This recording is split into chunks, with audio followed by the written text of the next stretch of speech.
Bismillahirrahmanirrahim. Assalamualaikum warahmatullahi wabarakatuh. Waalaikumsalam warahmatullahi wabarakatuh. Ustaz mau dengar jawaban salam itu yang semangat. Biarlah hujan, hari dingin, tapi semangat tetap membara. Setuju nggak? Assalamualaikum warahmatullahi wabarakatuh. Waalaikumsalam warahmatullahi wabarakatuh. Alhamdulillahirabbil alamin. Malam ini kita tidak lupa selalu bersyukur kehadiran Allah Subhanahu wa taala. Karena meskipun cuaca hujan, halaman pada banjir, bahkan ada juga yang rumahnya banjir ya. Namun kita ini mesti harus selalu bersyukur kepada Allah. Kenapa bersyukur Ustaz? Padahal kan rumah saya banjir Ustaz. Syukurnya di mana? Rumah kita banjir, kita mesti syukuri. Kenapa Ustaz? Karena banyak juga orang punya rumah saja tidak. Betul nggak? Banyak juga orang jangankan punya rumah, jangankan rumahnya masuk banjir, rumahnya aja nggak ada. Maka bersyukur kita tetap kepada Allah Subhanahu wa taala. Kalau bersyukur ucapannya apa? Alhamdulillahirabbil alamin. Kemudian kita tidak lupa juga bersolawat buat putranya Abdullah, buah hatinya Aminah, ayahnya Fatimah, istrinya, suaminya Khadijah. Siapa dia? Nabi besar Muhammad Sallallahu Alaihi Wasallam. Kita sama-sama mengucapkan doa, Allahumma sholli ala sayyidina Muhammad wa ala ali sayyidina Muhammad. Baik, Ustaz yakin anak-anak Ustaz yang malam ini hadir adalah anak-anak yang soleh dan solehah. Amin. Kau Ustaz tahu? Ustaz hanya bisa lihat dari ciri-cirinya. Emang ciri-cirinya apa Ustaz? Salah satunya adalah duduknya rapi, tertib. Dia tidak punya kerjaan yang lain kecuali menyimak, memperhatikan apa kata gurunya. Itu yang Ustaz banggakan di antara kalian. Yang nggak mau ngobrol karena gurunya sedang ngobrol. Dia hanya melihat dan memperhatikan apa yang disampaikan ustadznya, betul-betul dia simpan. Kalau ada ilmu dia pelajari, dia nanti dia amalkan. Anak-anak ustadz semuanya, malam ini ustadz ingin menyampaikan satu kisah inspirasi, kisah motivasi. Kisah ini berawal dari seorang laki-laki yang hendak membeli kue manis di tepi jalan. Orang itu nggak menceritakan kue apa yang dia beli, tapi katanya kue manis. Di tepi jalan Ustaz? Iya, di tepi jalan. Dia pergi naik motor, dia lihat ada seorang ibu-ibu, lengkap dengan embernya, lengkap dengan tas jualannya.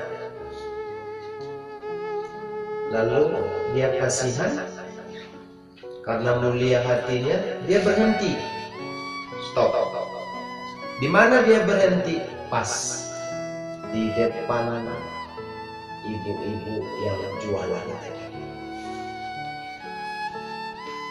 Tentu ibu-ibu ini senang hatinya. Coba, kenapa dia senang? Hah? Betul, dia senang karena dapat pelanggan. Dapat orang yang ingin membeli jualannya, membeli dagangannya. Dia senang. Lalu dia sambutlah dengan ceria. Ada apa bang? Beli apa bang? Berapa bang?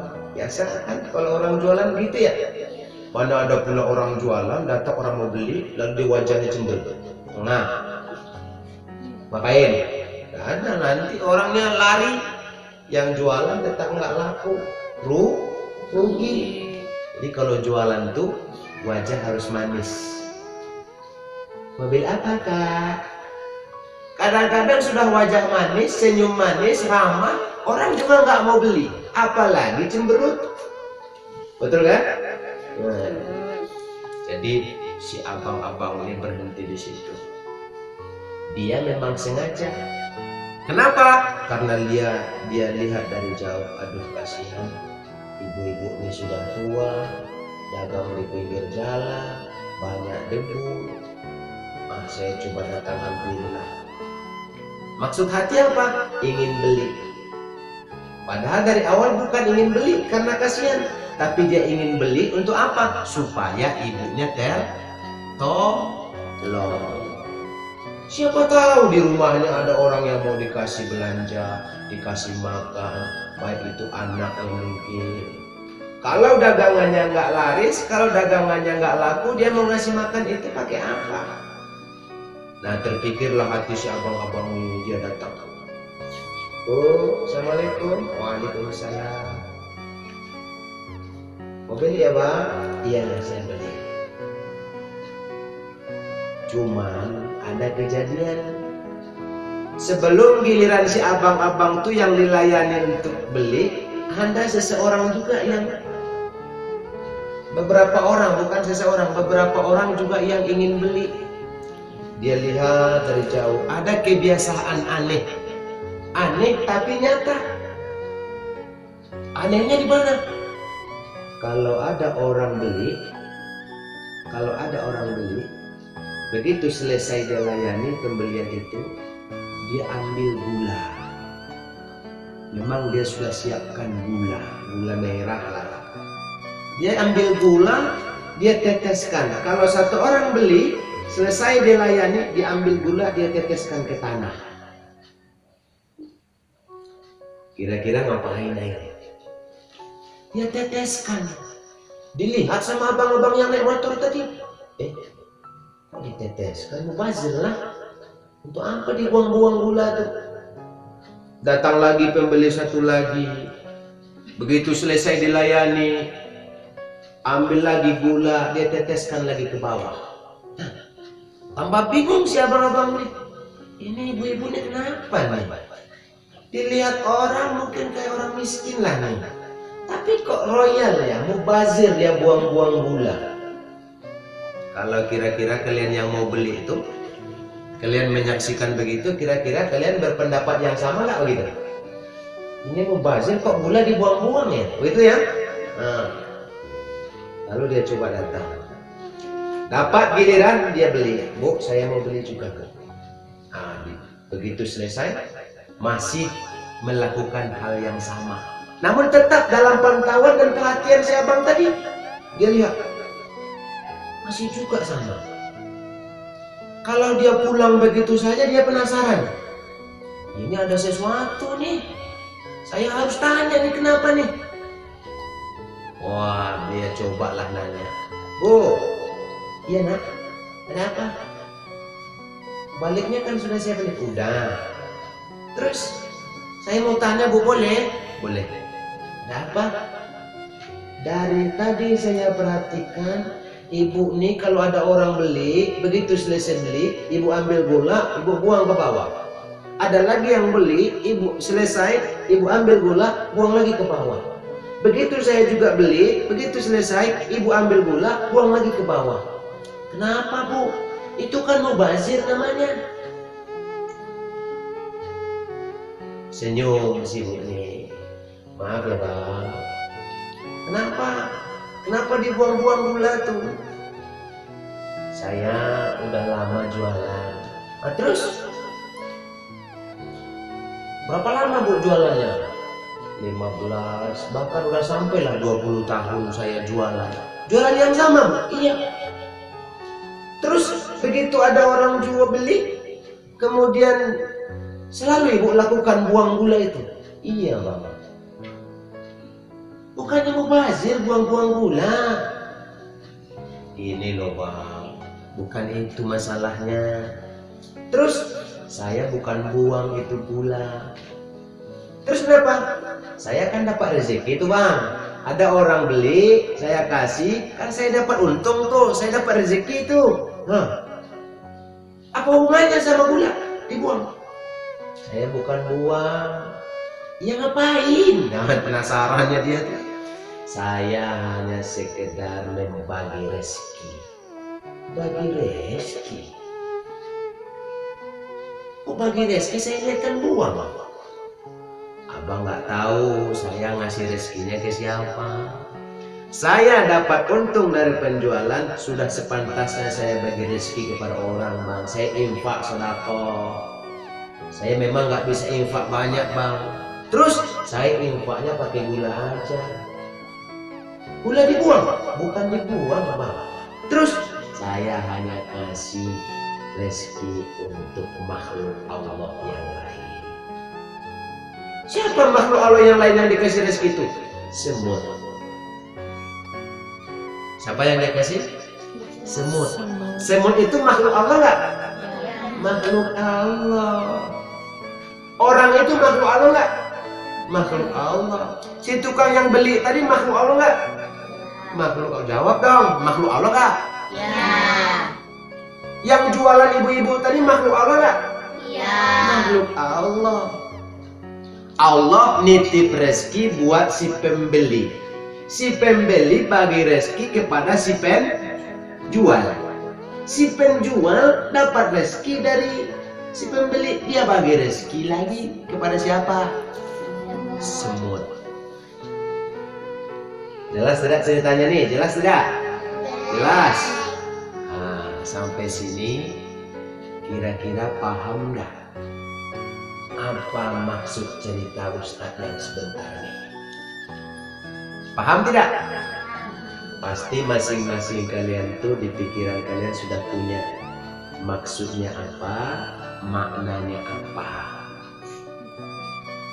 Kita boleh ambil pelajaran loh dari sini.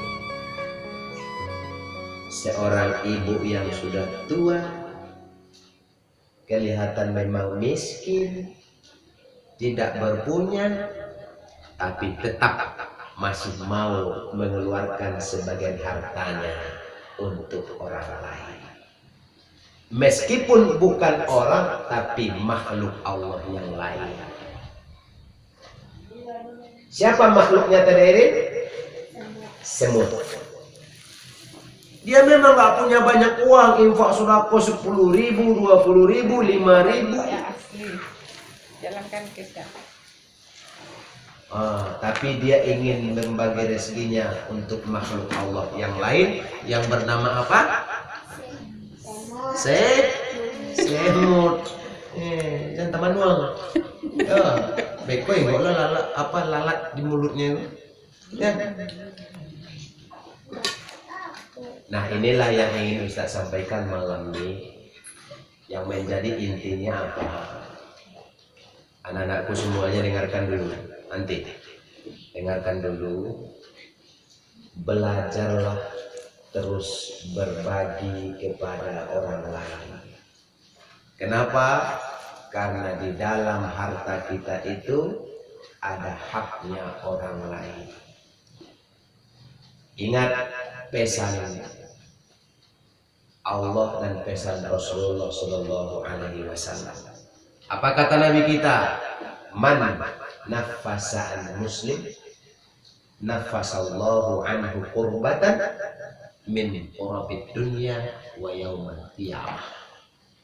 Siapapun yang mau meringankan beban saudaranya muslim, Ingat, maka Allah akan meringankan bebannya di dunia dan juga di hari kiamat atau hari akhirat. Jelas tidak nih? Jelas tidak ceritanya nih? Nah, kira-kira orang yang nggak datang, teman kita yang nggak datang malam ini rugi nggak nih? Rugi. Kenapa rugi? Dia nggak tahu ada kisah yang sangat luar biasa dari seorang ibu-ibu yang sudah tua, miskin pula, tapi masih bisa berbagi kepada sesama makhluk. Makanya anak-anak Ustaz, dengarkan ya, anak-anak Ustaz. Dengarkan dulu. Nantilah. Dengarkan dulu ya. Berapapun uang jajan kalian itu, ya, kalau dia berinfak, dia minta kepada orang tua, bagus. Tapi yang paling bagus lagi adalah memang uang jajannya itu yang memang diselipkan atau dibaginya untuk berinfak di jalan Allah. Itu yang luar biasa. Bunda, mama, papa, nanti di sekolah, nanti di tempat ngaji kami ada infak loh. Minta uang infak mah, dikasih sama dengan senang hati, mama papanya ngasih, bagus. Tapi yang lebih luar biasa adalah, nah hari ini sekolah ya, sekolah. Nah hari ini ngaji ya, ini jajannya dikasih 5.000. Oh dia nggak beli bakwan tuh semuanya tuh, dia nggak beli kue semuanya tuh. Dia ingat kisah ini. Dia ingin juga mengharapkan ridho Allah karena dia tahu hadis Rasulullah SAW, siapa yang ingin meringankan beban orang lain, siapa yang mau meringankan beban orang lain, maka Allah akan meringankan bebannya di dunia dan di hari akhirat. Maka dia selipkan pula, kalau 5.000 dapat 5 bakwan. Tapi dia ingat pesan Rasul, dia sisihkan. Nah, 5 bakwan dia beli, cukup bisa jadi 4 dia beli untuk dirinya, satunya dia infakkan kepada orang lain atau temannya yang tak bisa beli bakwan. Paham tidak? Paham nggak? Nah, setelah ini anak-anak Ustaz, setelah ini Ustaz akan tanyakan masing-masing kalian kira-kira makna apa yang bisa kalian petik dari cerita Ustaz ini. Kira-kira apa hikmah di balik cerita Ustaz yang sebentar ini? Kira-kira apa pelajaran yang bisa diambil dari kisah yang Ustaz ceritakan barusan ini? Masing-masing kalian semuanya harus punya jawaban, karena masing-masing kalian kan sudah sama-sama dengar ya. Biasanya kalau sudah dengar pasti paham. Biasanya orang paham pasti bisa ngomong. Betul apa betul? Betul apa betul? Kalau kata Ipin Upin apa? Betul. Oke, baik. Itu saja untuk sementara waktu. Sebentar lagi akan Ustaz tagih itu masing-masing. Akhiri billahi taufiq wal hidayah. Wal inayah. Usikum wa nafsi taqwa. Assalamualaikum warahmatullahi wabarakatuh.